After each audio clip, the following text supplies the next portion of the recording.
Every year, thousands of responsible gun owners lose their rights, not because they committed a crime, but because they didn't understand the law well enough. Today, on Gun and Gavel, we're covering 10 firearm rights the system hopes you never learn. Subscribe to Gun and Gavel. Let's begin. Because knowing your rights isn't just smart, it's the only thing standing between you and losing them forever. Number 10. Staying current on changing firearm laws. Most gun owners think once they buy a gun legally, they're covered forever. That's not true. Gun laws shift constantly at the state level, the federal level, and even through quiet regulatory updates that never hit the evening news. You don't get a warning, you don't get a letter. One day you're legal, the next day you're not. And nobody told you. Staying updated isn't optional. It's the price of keeping your rights. Here's a number that should wake you up. According to the Giffords Law Center, over 1,600 gun-related bills were introduced across U.S. state legislatures in a single recent year alone. That's more than 4 new proposed gun laws every single day. Even if only a fraction pass, the ones that do can affect storage, transport, magazine limits, and who qualifies as a legal owner, sometimes overnight. And studies show that fewer than 30% of gun owners in states with new restrictions were aware of the change within the first 90 days of it becoming law. The people who get caught aren't criminals. They're ordinary folks who just didn't know the rules changed. The law doesn't wait for you to catch up, and neither do the officers enforcing it. Now, staying updated protects you on paper, because the next right involves something most people completely overlook: the training process itself and the hidden legal record it creates the moment you walk in the door. Number 9. Training and certification protections. Getting certified to carry a firearm feels like the responsible move to make, and it is. But most people don't realize that the certification process creates a legal record that can follow you for years. What you say, what scenarios you discuss, even how an instructor describes your attitude, all of it can be documented. That documentation can surface in legal proceedings long after you've forgotten the class ever happened. Your training file is not as private as you think. Here's data most instructors won't tell you. A survey by the Armed Citizens Legal Defense Network found that a significant number of self-defense cases that went to trial involved the defendant's own prior training materials being used against them by prosecutors, specifically to argue that the shooter knew better and acted outside their training. In other words, the more you learn, the more a prosecutor can use your knowledge against you if a shooting ever occurs. That's the trap hidden inside the system designed to help you. Being trained is still the right call, but walk in informed, not just eager. What you say in that classroom can follow you into a courtroom, and you won't even remember saying it. Training gets you legal to carry, but what happens when it's time to buy or hand off a gun? The transfer process has rules most people have never heard of, and breaking them doesn't require bad intentions. That's coming up next. Number 8. Dealer and transfer regulations. Buying a gun from a licensed dealer feels straightforward. Fill out the form, pass the check, take it home. But the rules around transferring firearms, selling to a neighbor, gifting to a family member, even loaning a gun temporarily, are far more complex than most people realize. A well-meaning handoff between 2 completely legal gun owners can become a federal crime based on details neither person knew mattered. The law doesn't care that you meant well. It cares about what you did. Here's a fact that surprises most people. According to ATF data, Form 4473, the purchase form you fill out at the dealer, is kept on file by that dealer for a minimum of 20 years. If the dealer goes out of business, those records transfer directly to the ATF. As of recent reports, the ATF has received and processed over 920 million of these records from dealers that have closed. That's nearly 1 record for every person in the United States. Every legal purchase you've ever made through a dealer exists on paper somewhere in that system. And if you ever transfer a gun informally without paperwork and something goes wrong down the line, That paper trail can become evidence against you. A handshake deal between friends might feel simple, but to a federal prosecutor, it can look like a crime. Drop your answer in the comments. Did you know your Form 4473 stays on file for 20 years? Most gun owners have no idea. Transfer rules protect the paper trail going forward. But what happens when the government tries to use that trail to challenge your right to own in the first place? That's where due process comes in, and it's scarier than you'd expect. Number 7, due process in firearm restrictions. Most Americans assume that if the government wants to take something from you, they have to prove you did something wrong first. That assumption is dangerously outdated when it comes to firearms. In many states, your guns can be seized before you ever see a judge, before you ever get to speak, and before any evidence against you is tested in court. You lose first, you fight later if you can afford to. That's not due process. That's a system built to make you quit. Here's the data behind how often it happens. According to research published by the Duke Center for Firearms Law, tens of thousands of firearm restriction orders are issued annually across states with red flag and similar laws. And in the majority of those cases, the initial order is granted without the gun owner present. Studies also show that only a small fraction of people who have firearms seized ever successfully complete the full legal process to get them returned. Not because they were guilty, but because the process is expensive, slow, and exhausting enough that most people give up. The system counts on you being too tired to fight back. Due process protects you inside the legal system. But what about before it gets that far? When a police officer is standing at your door or pulling you over. The Fourth Amendment is supposed to protect you. Here's what it actually does and doesn't do. Number 6, protection from unlawful search or seizure. The Fourth Amendment says the government can't search you or your property without a good reason, and usually a warrant. Most people believe that means they're protected. But there are so many legal exceptions to the warrant requirement that in real-world situations, traffic stops, wellness checks, noise complaints, the protection can vanish in seconds. One wrong word, one open door, one moment of nervous cooperation, and everything in your home is fair game. You have rights, but they only work if you use them. Here's a number worth knowing. According to Stanford University's Open Policing Project, which analyzed over 100 million traffic stops, consent searches, searches where the driver simply said yes when asked, account for a massive proportion of all vehicle searches conducted. No warrant, no probable cause, just a question and a person too nervous to say no. The data also shows that once a firearm is spotted during any consensual interaction, the legal dynamic of that encounter changes immediately and significantly, regardless of whether the gun is legal. You have the right to say no. Most people just don't know they can. But what about the moment you cross a state line with your firearm? Because the rules change the second you hit that border, and what's legal in your driveway can be a felony 50 miles later. Number 5. Transporting firearms across jurisdictions. Traveling with a firearm should be simple if you're a legal gun owner.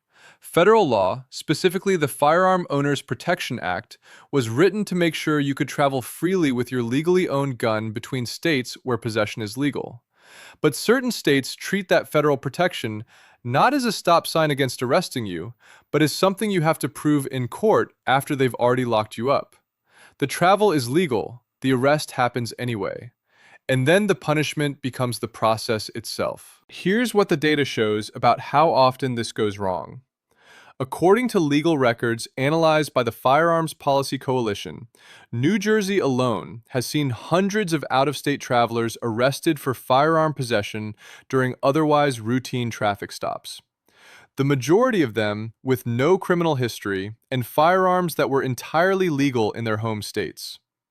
Legal defense costs in these cases routinely run between $30,000 and $80,000, even when charges are ultimately dismissed. Dismissed doesn't mean free. It means you pay to prove your innocence. One wrong route, one missed connection, one diverted flight, and a legal gun owner becomes a defendant. Before you travel anywhere with your firearm, spend 10 minutes researching the laws of every state you will pass through, because that 10 minutes could save you 10 months in court.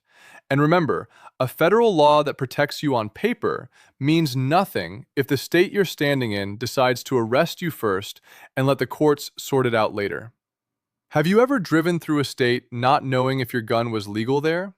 Tell us in the comments. You might not be the only one who's been in that situation. Knowing where you can take your gun is critical. But what about what happens at the moment of purchase, before you even walk out the door?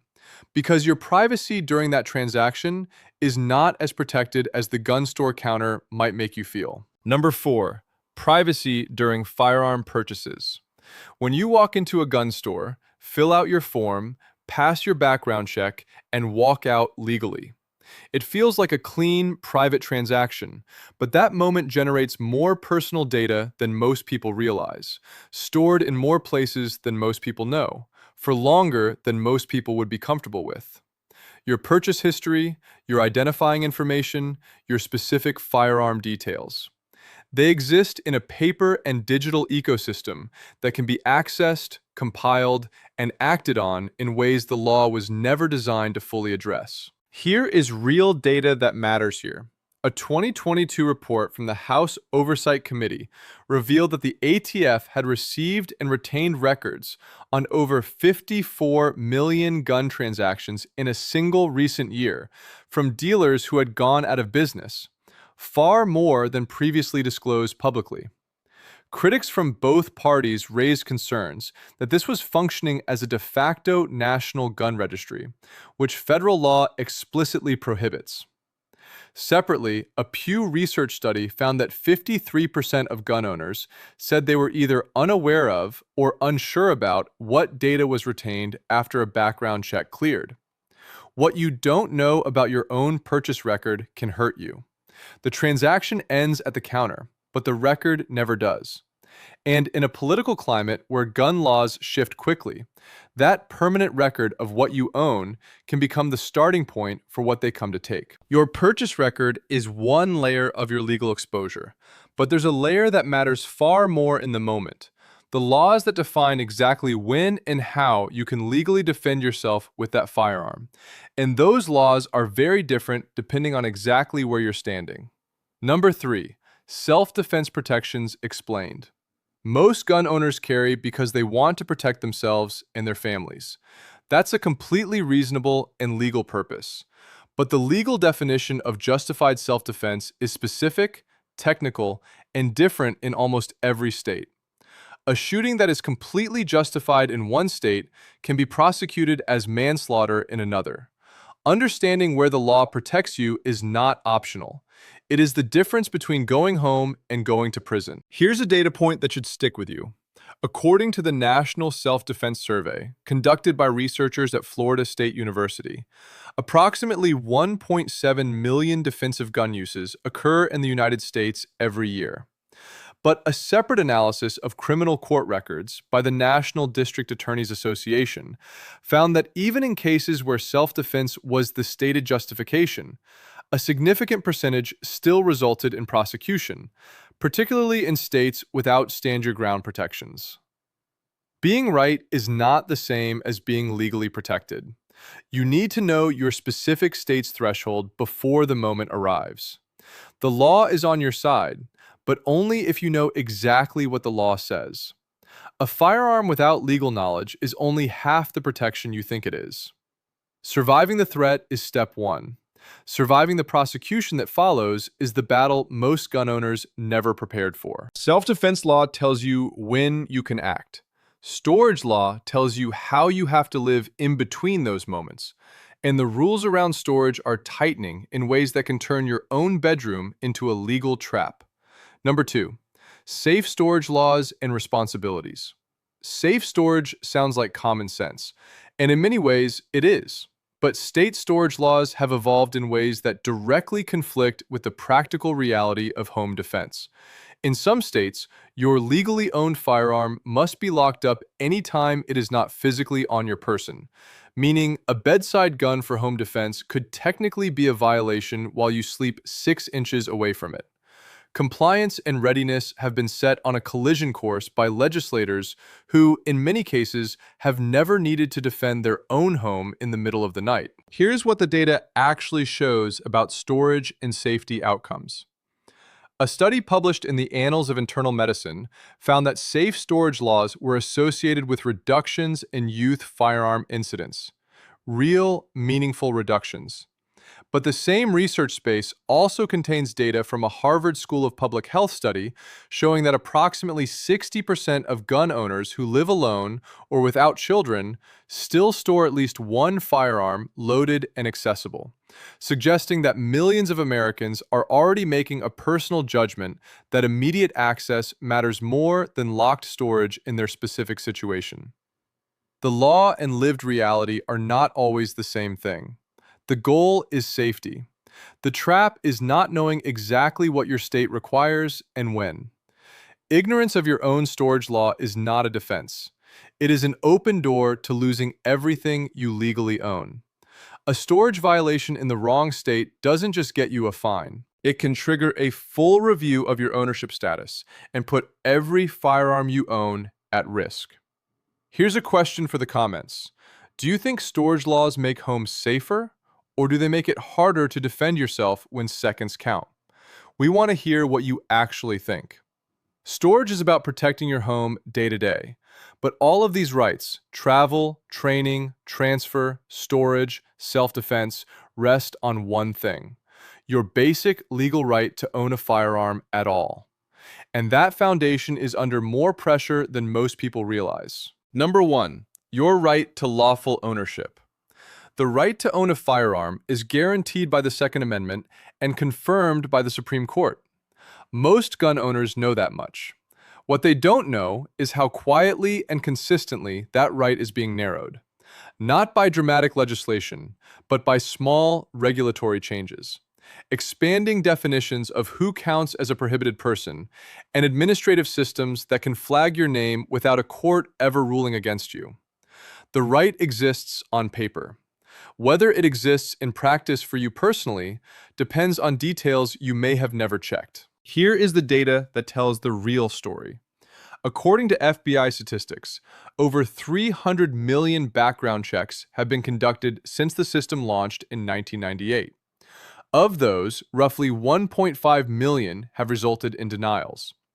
But a Government Accountability Office investigation found that a notable percentage of those denials were issued in error, meaning legal gun owners were flagged as prohibited persons due to database mistakes, incomplete records, or clerical errors in court filings from years or even decades earlier. Your right to own is real, but it is not automatic, and it is not self-protecting. It requires you to know your status, verify it periodically, and be prepared to defend it with documentation and legal support if it is ever questioned. The government is patient. Regulations expand slowly. Databases grow quietly. And most people don't find out they have a problem until they're standing at a gun counter being told no. The single most powerful thing you can do is stay informed, stay legal, and never assume that what was true yesterday is automatically still true today. Your rights were earned by generations before you. Don't let paperwork and silence be the reason you lose them. Your rights don't protect themselves. You do. Every point we covered today is a trap someone already fell into. And the only difference between them and you is this video. Share this with every gun owner you know. Drop a comment, and if you haven't subscribed yet, do it now because the next video might cover the one right that saves your life.